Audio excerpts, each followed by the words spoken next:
Subhanallahi wa bihamdihi wa 'adada khalqihi wa ridha nafsihi wa zinata 'arsyihi wa midada kalimatih. Pakai apa coba? Kursi ya? Oh enak anu sholat duduk. Karena memang takbirnya di fikih dengan duduk gaya apa saja sah. Makanya sengenak awak duduk di kursi. Ribet kan? Mau tidak disahkan itu namanya duduk. Mau disahkan masa iya sowan Allah kok duduk santai-santai gitu.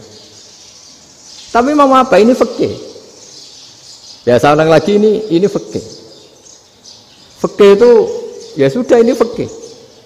Makanya kalau ulama berdebat misalnya Abu Hanifah berpendapat sholat itu wajib baca Fatihah apa asal Quran.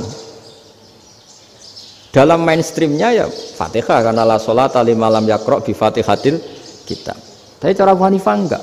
Faqra'u ma tayassara minal Quran. Bacalah apa saja yang mudah bagi kamu. Asal itu Quran. Sementing gak gending Jawa, gak nyanyi lah gitu. Ya sudah mau apa coba? Jadi ya susah memang kalau fikih itu ya sudah seperti itu. Ada lagi yang masih ekstrim misalnya. Yang namanya menyembelih hewan itu gimana coba? Dari hidup ke mati apa pasti mati disembelih? Cara mazhab Imam Syafi'i yang namanya menyembelih itu penyembelian harus menjadi sebab kematian. Itu yang sah. Seorang lagi penyembelian menjadi sebab kematian yang syar'i. Sehingga beliau mensyaratkan hewan yang disembelih ini masih punya hayatun mustaqirrah, punya kehidupan yang normal. Sehingga kalau nggak disembelih ya hidup. Sehingga kalau ada hewan ketabrak truk kejet-kejet, mesti mati nih buat sembelih. Itu nggak sah karena nggak usah disembelih ya wes mati kan. Karena ini hanya nunggu koordinasi Israel kan, dia kejet-kejet itu kan prosedur itu. Tapi tidak disembelih pun mati. Tapi cara mazhab Malik enggak. Pokoknya anggere jek duwe nyawa jenenge kewan urip. Dengan kamu sembelih berarti matine mergo mbok sembelih. Meskipun nanti ya enggak usah disembelih ya mati. Coba hitung secara ilmu matematika. Kalau enggak disembelih hidupnya 5 menit. Gara-gara kamu sembelih hidupnya langsung mati. Terus dia matinya cara di persidangan matinya disebabkan apa? Disebabkan disembelih apa kecelakaan? Loh, ya debat toh kamu. Sama-sama UMM aja debat.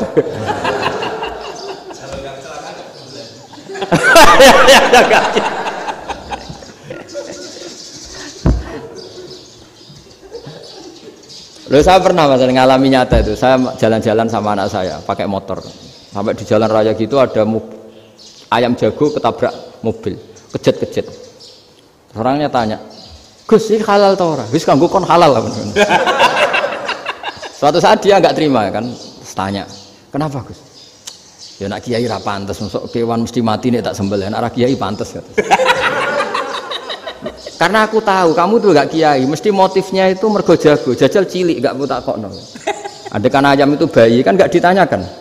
Kejet-kejet mati rak lah wong cilik wae. Tapi masalahnya ini kan jago. Eman itu.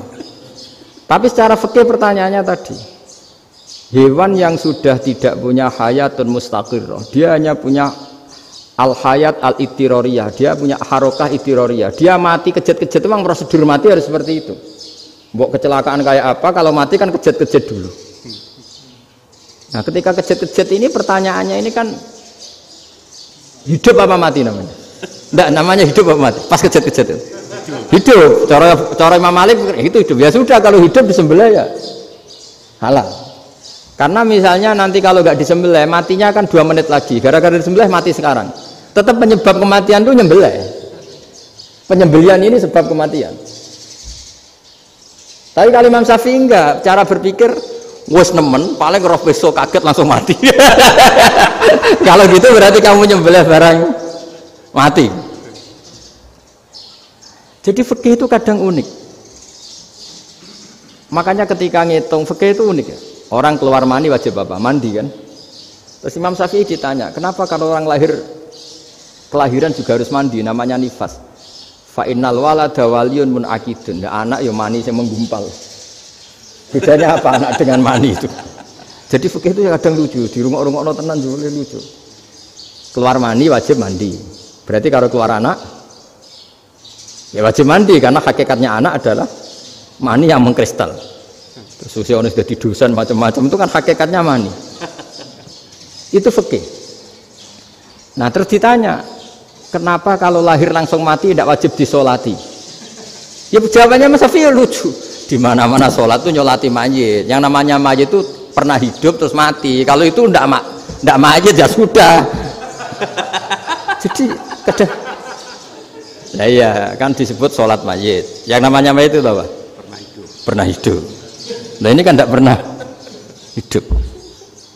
Maka ya sudah seperti itu. Jadi nggak khilaf itu ndak mungkin.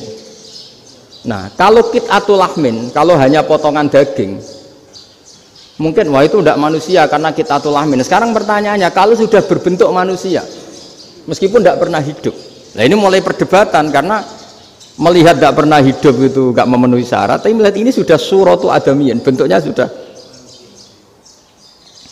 Nah kira-kira gitu perdebatan fikih. Makanya dulu awal mula zaman sahabat itu sudah debat. Masyhur kan Nabi ada kontingen ke Bani Quraidah. Ya kalau kira-kira saya minta Pak Rektor kamu jangan kalau ke Malang jangan sholat asar kecuali sampai Tuban. Sebelum Tuban ternyata matahari mau tenggelam. Terus Pak Rektor milih, wah sudah